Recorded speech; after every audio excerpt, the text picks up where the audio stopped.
Bom, então, voltando aqui ao experimento principal, vamos analisar a densidade espectral de potência do sinal após o batimento com a frequência de portadora idêntica àquela usada na modulação. Ou seja, uma frequência de portadora que fica mudando o seu valor de acordo com os saltos. Okay? Então vamos executar o experimento. Então o que a gente percebe aqui? De fato, o sinal FSK binário que me interessa está onde nós gostaríamos que estivesse, ou seja, em torno da frequência 2.5. E aparecem essas réplicas que para nós não servem para nada, ou seja, são espúrios gerados naturalmente pelo processo de batimento lá no receptor. Ok? Então elas literalmente não vão nos atrapalhar em nada. Bom, então vamos dar uma olhada se faz sentido ou se fazem sentido as posições dessas réplicas. Nós vimos que as réplicas lá no sinal BPSK, desculpa, as réplicas não, aquele sinal espúrio acontecia centrado numa frequência igual ao dobro da frequência de portadora. Então vamos olhar o que está acontecendo. Dá para perceber aqui pelo sinal transmitido que a frequência de portadora é 40 Hz. Ok? Ué, então eu deveria ter um espectro como esse centrado na frequência de 80 Hz. Mas não podemos nos esquecer do seguinte: a frequência de simulação, ou seja, a frequência de amostragem do sistema é de 100 Hz. Isso significa que nós só podemos representar de forma correta sinais até 50 Hz. Essa é a razão para o espectro aqui terminar na frequência de 50 Hz. Claro que o eixo aqui está errado, vamos aproveitar para a gente corrigir isso aqui.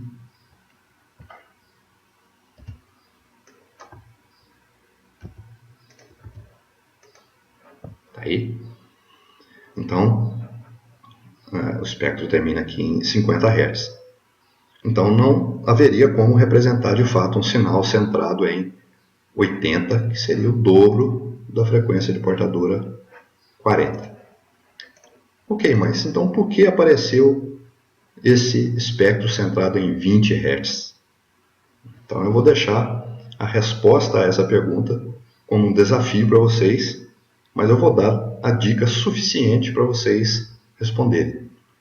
E a dica é a seguinte: essa réplica que está aparecendo aqui, ela é fruto de um conceito conhecido na teoria da amostragem, chamado de aliasing.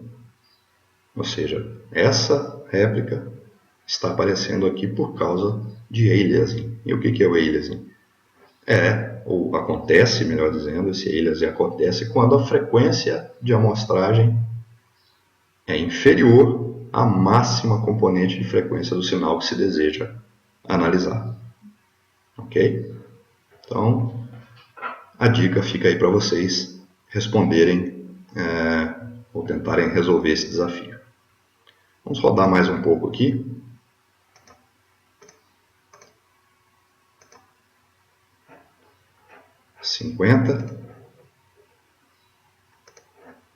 Aqui está correto, ou seja, frequência de portadora 25. Então essa réplica indesejada apareceu em torno de 50. Lógico que a parte da direita não está sendo mostrada porque, como eu disse agora há pouco, se a frequência de simulação é 100 Hz, só se pode ver até 50. Ok? Mais um. Opa.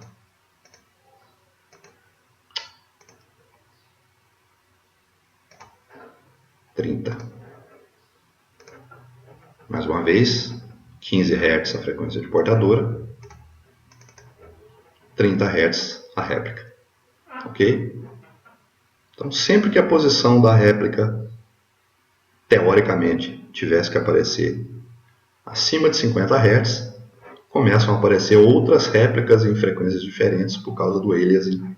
E aí, então, fica para vocês tentarem descobrir e entender como se calcula a posição dessas frequências, dessas réplicas, melhor dizendo, produzidas por ele.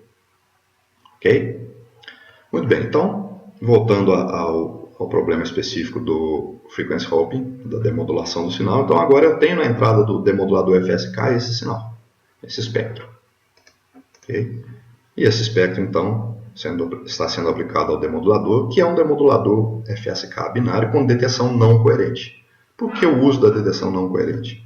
Porque é muito difícil se manter a coerência de fase, ou seja, o sincronismo de fase, de um salto para o outro no sistema frequency hopping. Isso é do ponto de vista de implementação, ou seja, não é fácil implementar um sistema de sincronismo que mantenha o sincronismo de fase perfeito de um salto para o outro. Por que isso acontece? Porque ao receber um sinal mudando a frequência central, literalmente o que teria que acontecer no receptor seria um ressincronismo, e o ressincronismo demora um pouquinho para acontecer. E enquanto ele não acontecesse, haveria, melhor dizendo, erros de bit aqui na saída do demodulador. Então essa é a razão para não se utilizar demodulação com detecção coerente. E como é que é a demodulação com detecção não coerente de um sinal FSK binário? A gente tem um filtro casado com sinal de frequência F1, um filtro casado com sinal de frequência F2. Esses filtros estão aqui. Essa é a resposta ao impulso do filtro casado com a frequência F1.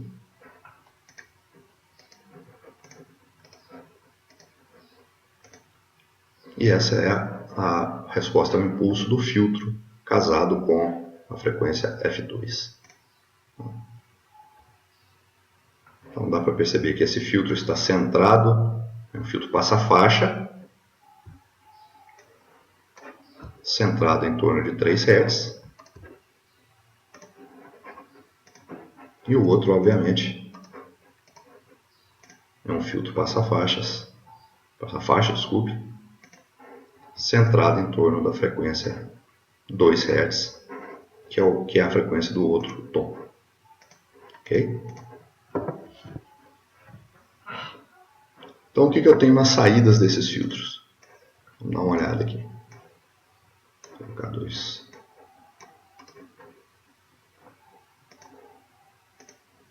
dois gráficos aqui.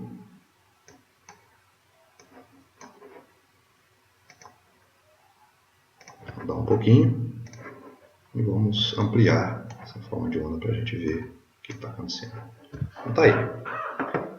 Quando eu estou recebendo o sinal de frequência F1, eu tenho alguma coisa na saída do filtro de cima, e nesse instante eu não tenho nada na saída do filtro de baixo, e vice-versa.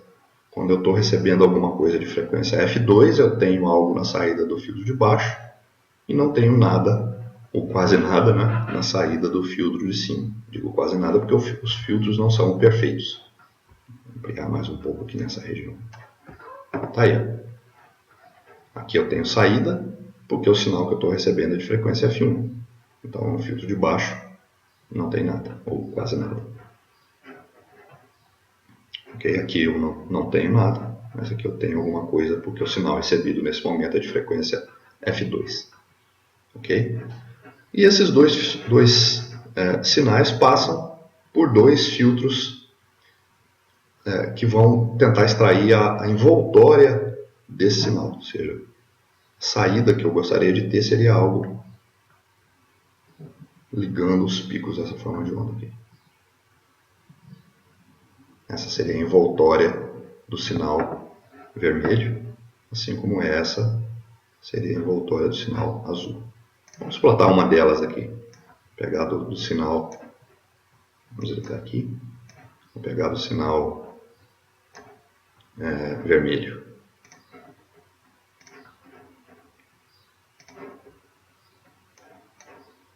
Então tá aí. A envoltória do vermelho é esse sinal. Dá para perceber que ele está ligeiramente deslocado no tempo, o que é natural, ou seja, o processo de filtragem produz algum atraso. Então a saída do filtro não aparece instantaneamente após a aplicação da entrada. E além disso, está atenuada em relação à entrada, ou seja, o valor de pico dessa forma de onda não é igual ao valor de pico aqui, porque se trata de um filtro passivo, portanto, era de se esperar que a saída tivesse intensidade menor de fato. Okay? Então, a partir dessas duas saídas dos detetores de envoltória,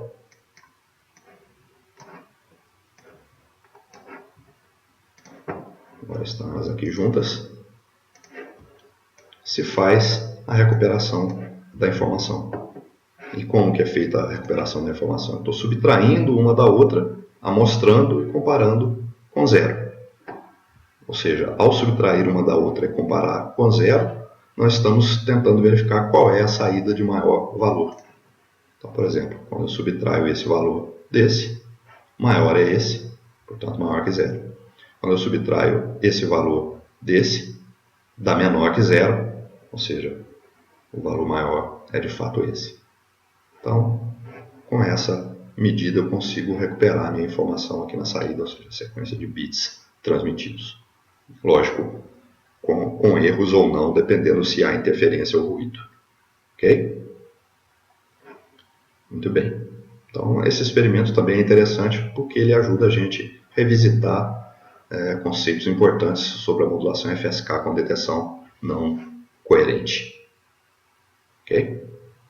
Um detalhe interessante que a gente pode notar aqui é que se a gente olhar a saída do filtro casado, qualquer um deles, mais uma vez,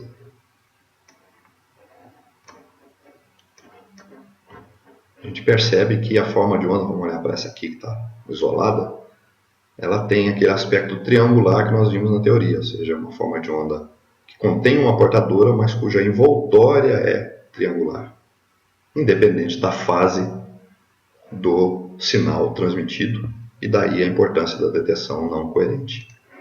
Então, por exemplo, se eu vier aqui no modulador FSK e alterar a fase inicial da portadora, sei lá, colocar 34 graus aqui, obviamente tem que fazer a mesma coisa no outro tom. Então eu tenho dois sinais de frequência, um de frequência 2 Hz e outro de frequência 3 Hz, com uma fase agora que é diferente da que eu tinha anteriormente. E se eu olhar aqui no receptor,